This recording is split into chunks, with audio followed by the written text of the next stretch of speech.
Claro, para nosotros el 15 de mayo, el 15 de mayo del 2011, para todo el mundo es una inmensa sorpresa.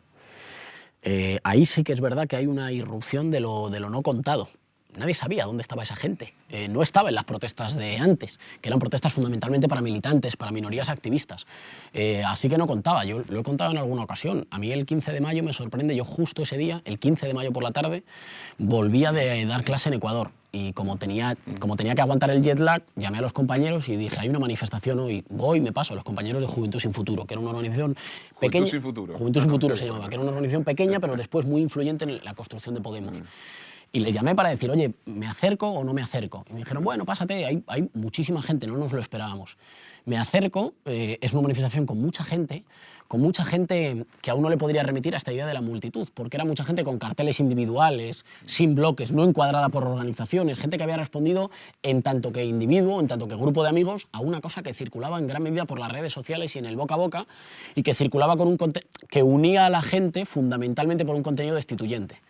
El lema de la primera manifestación era no somos mercancía en manos de políticos y banqueros.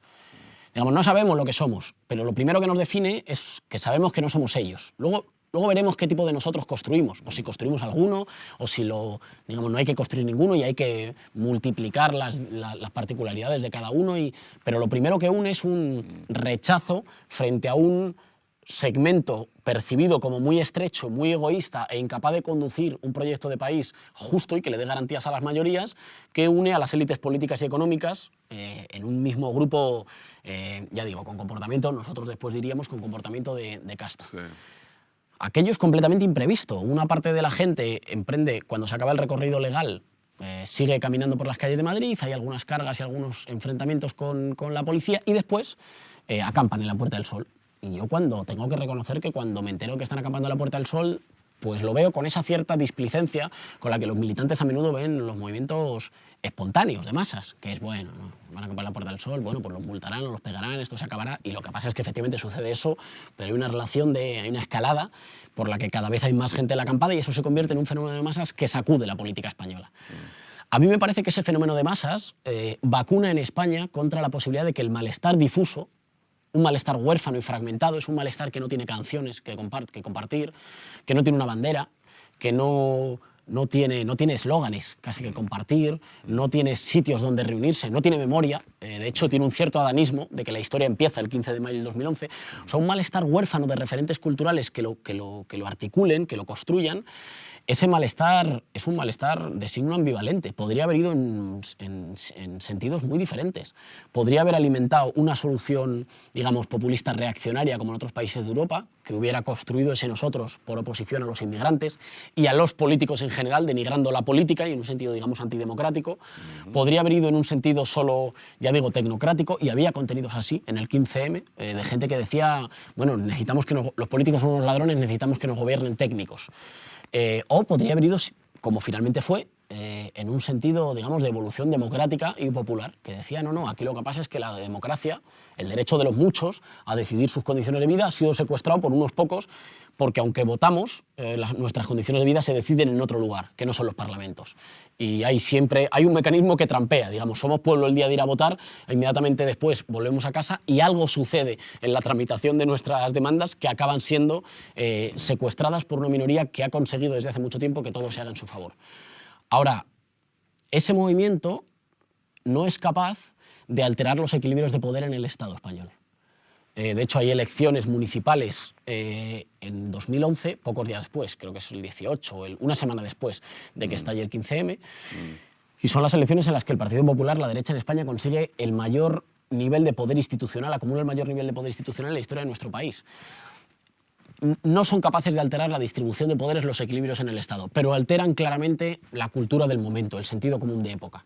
Ponen una buena parte de dolores sociales en la agenda, que antes no estaban o que se vivían en forma individual. Me tengo que quedar en casa de mis padres hasta los 35 porque no puedo acceder a una vivienda, solo encadeno contratos precarios, me tengo que ir para trabajar fuera, siento que las élites políticas no me representan, que se vivían casi en forma o graciosa o como un problema individual, como mucho que se desahogaba en los bares o en las conversaciones familiares, y que de repente se ponen en primera se ponen en primer lugar en la mesa de discusión política en España y hacen además envejecer, y esta es la otra cosa, de forma drástica a las élites políticas, que desde el día 15 se encuentran con una distribución simbólica de las posiciones que dicen ese clásico del 15M tan poco entendido por algunos sectores de la izquierda: no somos ni de izquierdas ni de derechas, somos los de abajo contra los de arriba. Que para algunos sectores de izquierda es una cosa peligrosa, que dicen nos acerca al falangismo o a las peores, una cosa como despolitizadora y que ataca a la izquierda, y que nosotros leemos como una posibilidad solo, abierta, de fundar una identidad política, una identidad popular nueva, con mucha gente insatisfecha que viene de lugares muy distintos o a menudo de ningún lugar político, y que de repente se encuentra en torno a una reivindicación de que la gente como ellos, como nosotros, tiene que contar en la política. Una reivindicación, digamos, meramente plebeya. Oigan, yo tendría que contar en lo que se hace con mi país, porque tengo la sensación de que todo se hace contra mis intereses.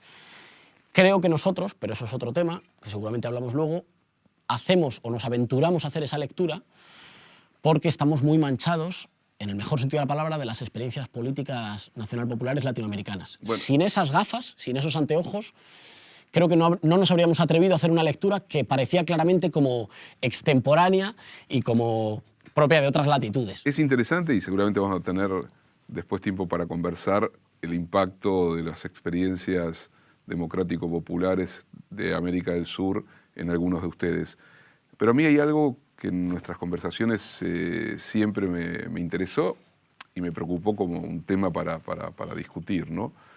Cuando surge lo nuevo, bajo la forma de ruptura, de una novedad radical, la pregunta inquietante es: ¿qué pasa con lo previo?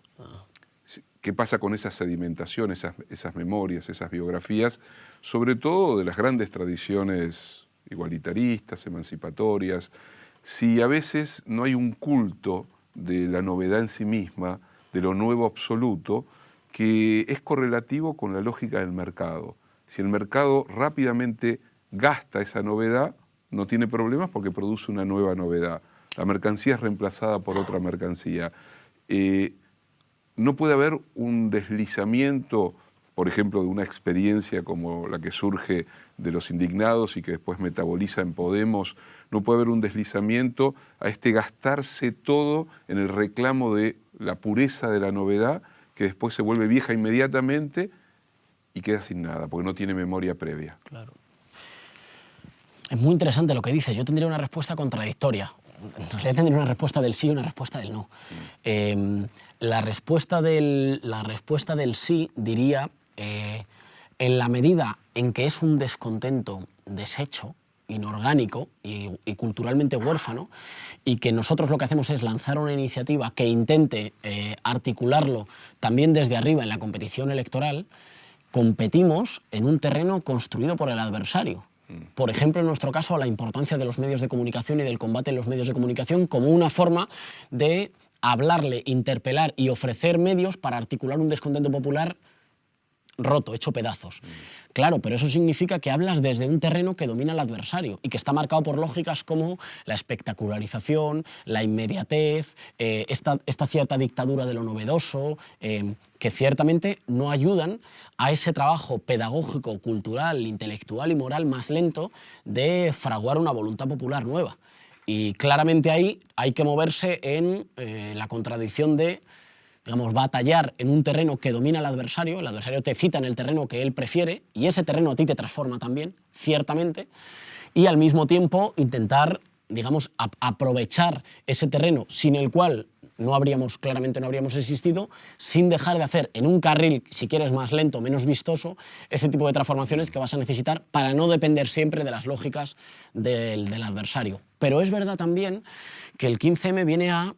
Pues hace una cosa, no querría extralimitarme en la comparación, pero hace una cosa un poquito similar a lo que hace el 68 con una parte de la cultura y las tradiciones de la izquierda, que es que las sacude de forma muy irreverente. En este caso no con un aparataje o con un andamiaje ideológico y conceptual muy fuerte, pero la sacude diciendo, miren, si esto no vale para la defensa de la gente común, si esto no vale para la defensa de mis necesidades y de mi derecho a una vida un poco menos marcada por el miedo y por la carencia y más marcada por las garantías o por la libertad y por la igualdad, si esto no vale, me da igual. Y lo digo yo, que provengo familiar, políticamente, de una cultura, digamos, político-militante muy marcada. Contra la dictadura y después digamos, en el compromiso político por un país más justo.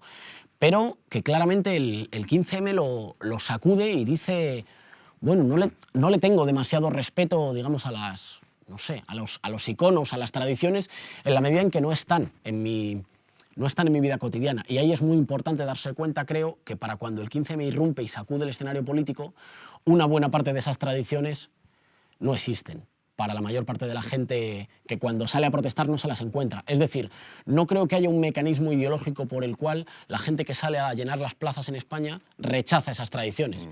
Simplemente no le dicen nada, no están en sus lugares de trabajo. O sea, por ejemplo, cuando decimos rechazan a los sindicatos, eso es ambivalente, porque rechaza una cierta degeneración burocrática en una parte, pero también... No te entiendo. Quizás ahora, en el segundo bloque de este programa, cuando vayamos hacia las experiencias de América Latina, quizás ahí podemos jugar un poco en espejo, porque ahí sí que hay matrices, raíces, herencias, pero también rupturas y novedades, saber cómo se compaginan ambas cosas, ¿no? Claro. Estoy convencido que la reflexión que estás construyendo sobre la realidad española tiene una espesura que nos obliga a pensar todo ese dispositivo de la memoria, el pasado, el presente, la novedad, la ruptura. Quizás cuando conversemos sobre América Latina y particularmente las experiencias que surgieron en América del Sur, allí se dieron combinaciones donde las raíces, las biografías, las tradiciones político-ideológicas, los movimientos previos han tenido una participación intensa en la novedad, pero también ha surgido la diferencia y la ruptura.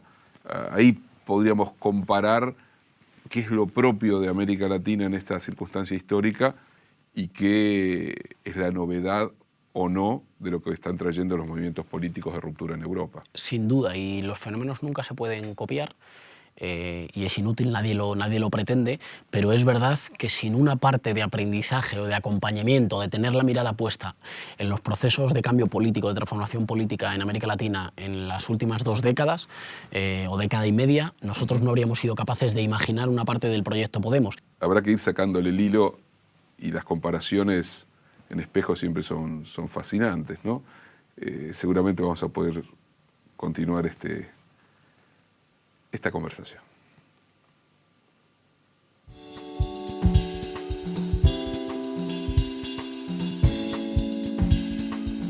Sí.